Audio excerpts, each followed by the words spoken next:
Every single day you wait, someone else is getting richer, and they're not smarter than you. They don't earn more than you, and they definitely didn't get lucky with some hot stock tip. They just started. That's it. They started, and you didn't. Right now, while you're watching this video, the S&P 500 is compounding. Dividends are being reinvested. Index funds are quietly, invisibly, relentlessly building wealth for millions of Americans who made one simple decision. They stopped waiting for the perfect moment and just got in. And here's what makes this uncomfortable. You already know you should be investing. You're not here because you've never heard of the stock market. You're here because something keeps stopping you, and that something is costing you more than you realize. This video is going to show you exactly how much, in real dollars, with Hayao math. And by the end, you're going to have a clear, simple path to take your first real step today. Not next month, not after the next Fed meeting. Today. Quick thing before we dive in. If you find this useful, hit subscribe right now. I put out content like this regularly. And the next video might be the one that actually changes how you think about money. Okay, let's get into it.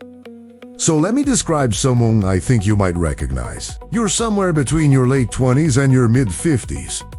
You have a job, maybe a decent one. You're not broke.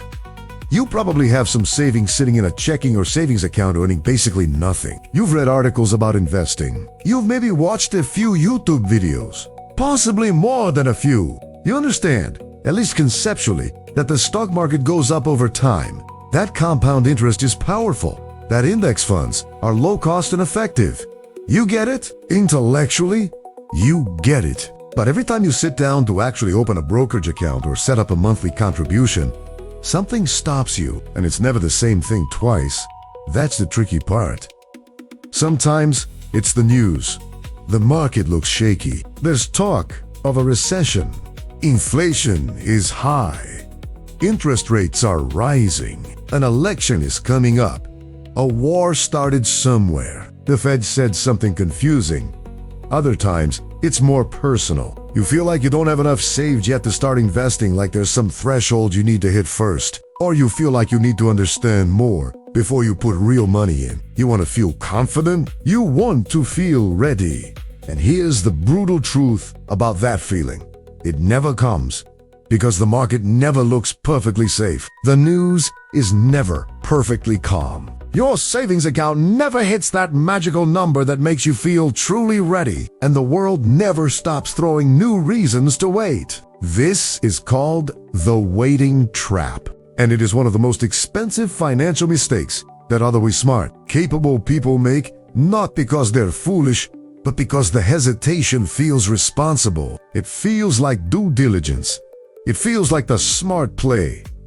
It isn't. Let me show you what happened to people who waited during three of the most terrifying moments in recent market history. In 2008, the financial crisis hit. The S&P 500 dropped nearly 57% from peak to trough. It was genuinely terrifying. People were pulling money out, swearing off the stock market forever, waiting for things to stabilize before they'd even consider getting back in. The market bottomed out in March of 2009.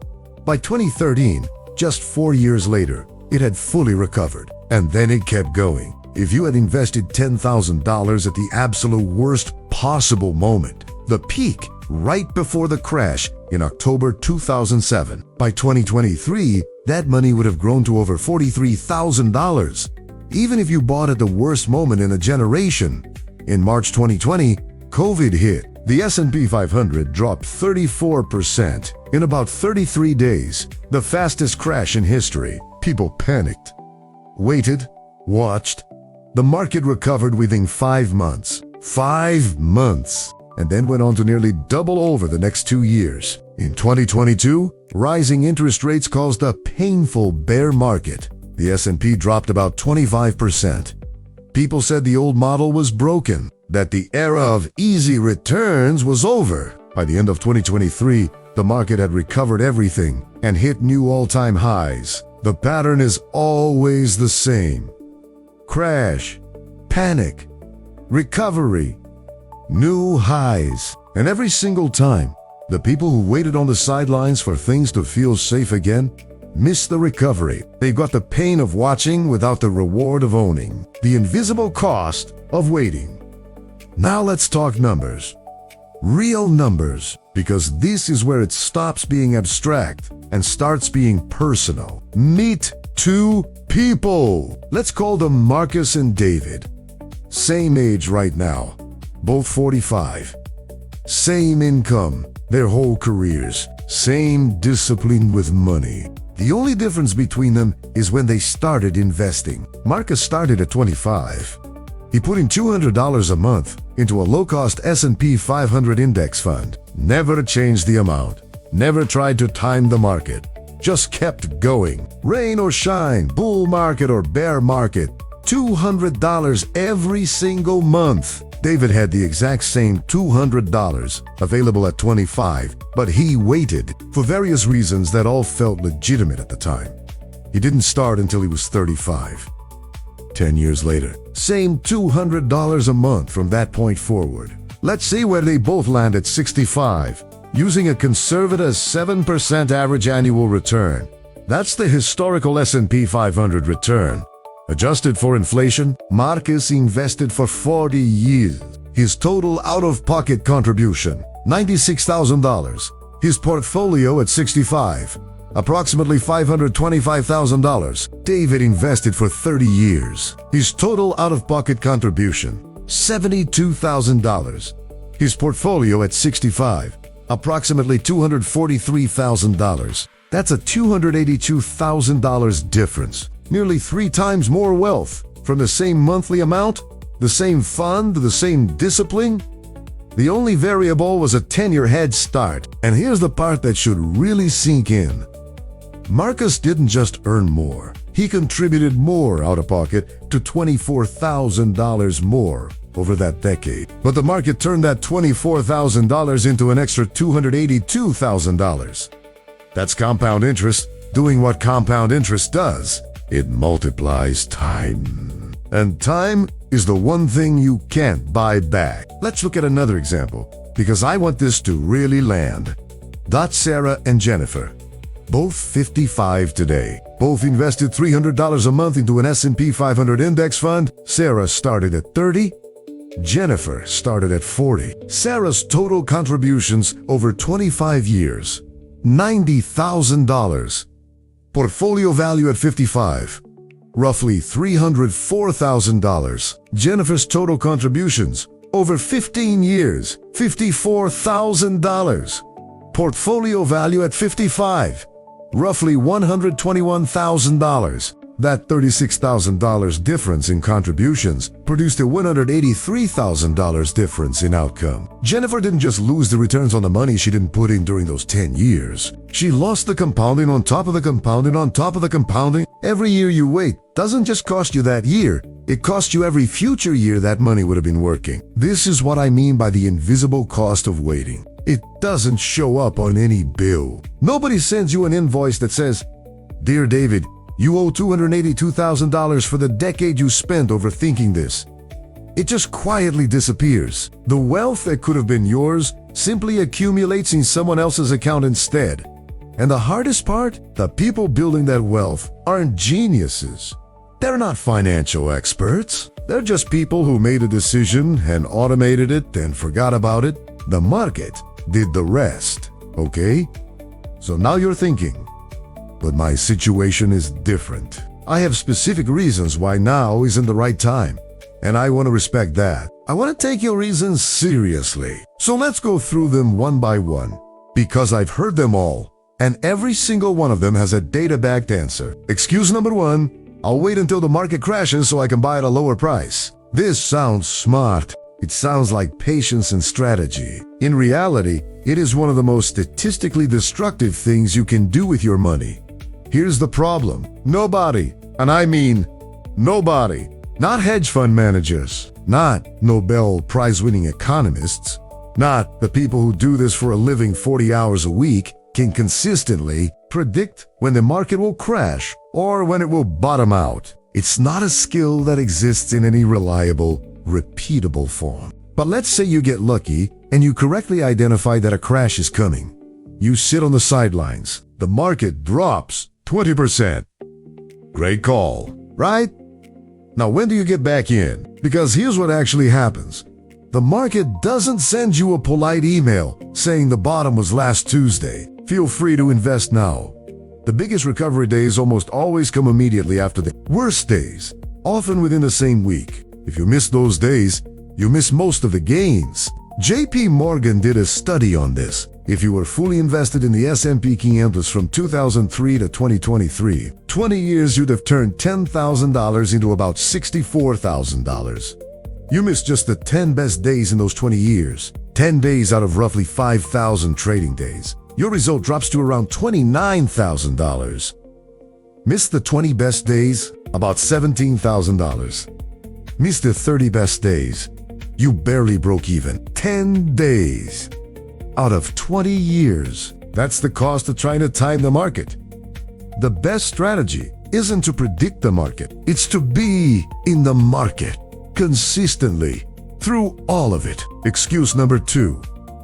I don't have enough money to start. How much do you think you need? Because most people imagine some significant minimum, a few $1,000s, maybe more. The reality is that many brokerages today allow you to start with as little as $1. Fractional shares exist. Automatic monthly contributions can start at $50. Now, $50 a month isn't going to make you a millionaire. I'm not going to pretend otherwise. But that's not the point. The point is that $50 a month at 10% average annual return over 30 years becomes roughly $113,000. That's money that did not exist before. That's a real number that changes real options. More importantly, starting with $50 teaches you the habit. It gets you in the game. It connects your emotions to the process. And almost everyone who starts at $50 a month eventually increases that amount as their income grows or their expenses shift. The habit comes first. The amount follows. The people who say, "I'll start when I have more money," almost never have more money. What they have is a slightly more expensive lifestyle and a slightly more comfortable reason to wait another year. Excuse number 3. I'm too old to start now. Let me stop you right there. If you're 45 years old, you potentially have 20 years of investing ahead of you before traditional retirement age. 20 years! That is an enormous amount of time for compound growth to work. Let's run the numbers. If you start at 45, investing $400 a month into an S&P 500 index fund with a 10% average annual return, by age 65 you have approximately $306,000. That's from zero, from nothing. Starting at 45 with a modest monthly contribution. Is that less than if you had started at 25? Obviously, but it is dramatically better than starting at 55, and it is infinitely better than not starting at all. Every year you use "I'm too old" as a reason to wait, you are making the math worse. And here's the irony. In 5 years, when you're 50, you'll look back at 45 and wish you had started then. Don't let future you'll have that regret. Excuse number 4. I need to understand more before I start. I have enormous respect for wanting to be informed. Seriously. Financial literacy matters, but I need you to hear this clearly. There is a point, and most people watching this have long since passed it, where more research becomes a substitute for action rather than a preparation for it. You already know that the stock market has historically gone up over long periods of time. You already know that diversification reduces risk. You already know that low-cost index funds outperform most actively managed funds over the long run. You know enough. The information you're missing is not what's stopping you. The discomfort of making a real financial decision is what's stopping you. And more information will not fix that. This is called analysis paralysis. And it's incredibly common among intelligent, curious people. The brain oozes "I need to know more" is a socially acceptable way of avoiding a decision that feels risky. But here's the paradox. The risk of not investing is now mathematically proven to be greater than the risk of investing imperfectly. You don't need to invest perfectly. You need to invest. Excuse number 5. What if the market crashes right after I invest? This is actually a legitimate fear, and I want to honor it. Watching your account drop 20%, 2 weeks after you put money in would feel awful. That's a real emotional experience, not just a hypothetical. But here's what the data shows. Over any 20-year period in S&P 500 history, the market has never produced a negative return. Never. Not once. Including periods that started right before major crashes. And there's a strategy built specifically for this fear. It's called dollar cost averaging. Instead of putting a lump sum in all at once, you invest a fixed amount every month, regardless of what the market is doing. When the market is up, your money buys fewer shares. When the market is down, your money buys more shares at a discount. Over time, this smooths out your average cost and actually turns market volatility into an advantage rather than a threat. So, if the market drops after you start investing, and at some point it will, you don't panic and sell. You keep buying. You're getting shares at a sale price. And when the market recovers, as it always has, those discounted shares recover too. The crash isn't the danger. Selling during the crash is the danger. Staying out of the market entirely because you're afraid of the crash is the danger. The most scarce asset in existence. By now, you understand the math. You've seen the numbers. You know that waiting costs more than investing imperfectly. But I want to shift gears for a moment because this next part isn't about math. It's about something the spreadsheets can't fully capture. Let's talk about time. Every financial asset in existence has some form of recovery mechanism. Lost money can be earned back. A bad investment can be offset by a good one. A year of low income can be followed by a year of high income. Debt can be paid down.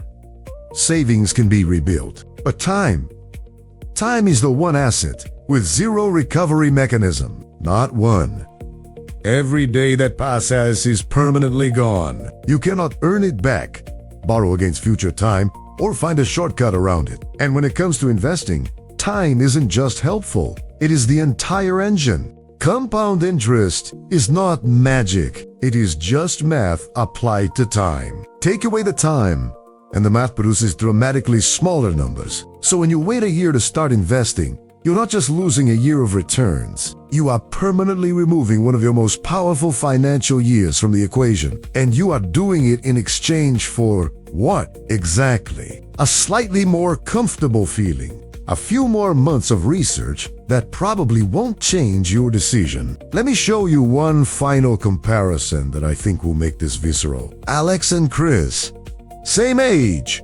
Both 60 today. Same career, same income, same monthly investment amount of $500, same S&P 500 index fund. The only difference, Alex started at 30. Chris started at 35. 5 years. That's it. Alex invested for 30 years. Total contributions, $180,000. Portfolio at 60, approximately $1,130. Chris invested for 25 years. Total contributions, $150,000. Portfolio at 60, approximately $668,000. 5 years, a $462,000 difference from a 5-year head start. Now think about what $462,000 actually means in real life at age 60. That's the difference between retiring comfortably at 62 versus working until 67. That's the difference between helping your kids with a down payment on a house or watching them struggle. That's the difference between having genuine financial security and having financial anxiety dressed up as stability. This is not about being wealthy. Most of us aren't chasing yachts and private islands. This is about options. Real, tangible options that money buys you at the stage of life when you most want them. The freedom to choose how you spend your time. The ability to say no to a job that's making you miserable. The security of knowing that a medical emergency or a car breaking down isn't going to derail your entire financial life. That is what you are trading away every year. You wait. Not abstract wealth, not numbers on a screen. Real options. Real freedom. Real security. And here's the thing that keeps me up at night when I think about this. The people who end up with those options aren't dramatically different from the people who don't. They didn't get lucky. They didn't inherit money. They didn't find some secret investment strategy. They just started earlier. They made a decision, set up a system, and let time do what time does when it's working in your favor. You still have time working in your favor right now. The question is whether you're going to use it. Quick pause. If this is clicking for you, drop a comment below and tell me what excuse has been holding you back the longest. Seriously? I read every single one. And if this video is giving you that push you needed, hit the like button. It genuinely helps more people find this content who need to hear it. What tokens do today? Nitrogen monoxide. Complexity. Nitrogen monoxide. All right? This is where we get practical. Because I don't want you to finish this video feeling motivated and then do absolutely nothing with that motivation. That would make this entire conversation pointless. So let me give you a clear, simple sequence of steps. 5 steps. You could complete all of them today if you wanted to. Step 1. Open a brokerage account. If you're a US resident, you have excellent options. You're looking for a brokerage. That's just a platform that holds your investments. The major ones are well regulated, insured up to certain limits through SIPC, and most of them now charge 0 commission on trades. Opening an account takes about 15 minutes. You'll need your social security number, a bank account to link, and a basic ID.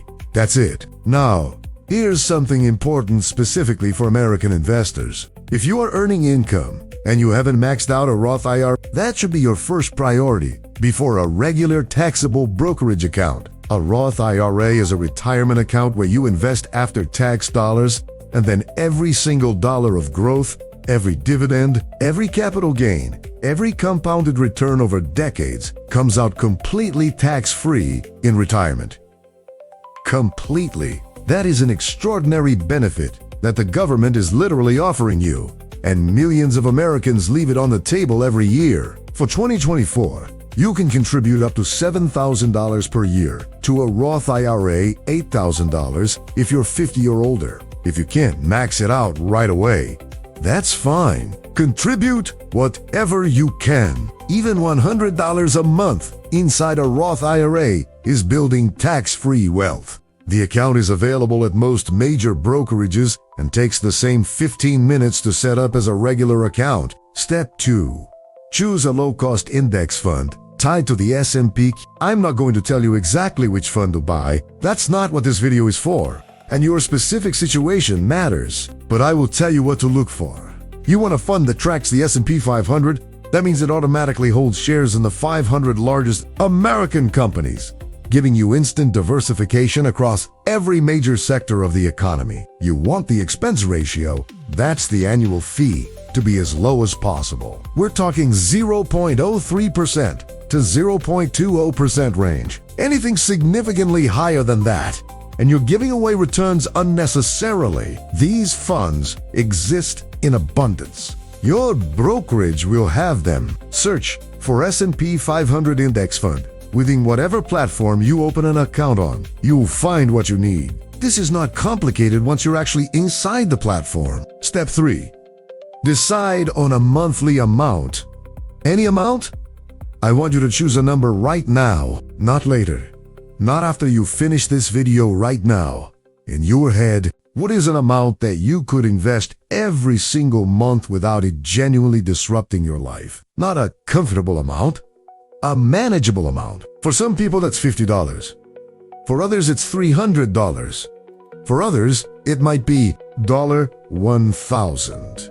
The number doesn't matter nearly as much as the consistency. Pick a number that is slightly uncomfortable, but not painful. That slight discomfort is actually useful. It means you're taking it seriously enough that it will change a behavior somewhere else in your spending. But it shouldn't be so high that you abandon the plan after 2 months because it's straining your budget. Step 4. Automate it completely. This is the most important operational step. Set up an automatic transfer from your bank account to your investment account on the same day every month, ideally right after your paycheck hits. Make it automatic, so it requires 0 willpower, 0 decision-making, 0 emotional engagement with whatever the market is doing that particular month. This is how you remove yourself from the equation. Because the biggest enemy of long-term investing is not market volatility. It's your own emotional reactions to market. Volatility! When the market drops 15% and every news headline is screaming catastrophe, the automated transfer goes through anyway. You don't have to be brave. You don't have to override fear. The system does it for you. Set it and genuinely forget it. Check your account once a quarter if you want to feel good about the progress. Otherwise, let it work in the background of your life, the way a good system should. Step 5. Do not touch it. I know this sounds almost insultingly simple, but you would be shocked how many people set up an investment account, watch it grow for 2 or 3 years, and then withdraw the money to buy something, or because the market scared them. Every withdrawal resets the clock. Every panic sell locks in a loss that the market would have recovered from. I'll just use this money now and restart later is a version of the same waiting trap we talked about at the beginning of this video. The account is not a savings account. It is not an emergency fund. You should have a separate emergency fund for that. 3 to 6 months of expenses in a high-yield savings account. The investment account is a long-term wealth-building vehicle. Its job is to be ignored. Your job is to keep funding it and leave it alone. Time will do the rest. Not your cleverness, not your market predictions, not your ability to react to news cycles. Just time, consistency, and a boring index fund, doing exactly what it has done for decades. The clock is running.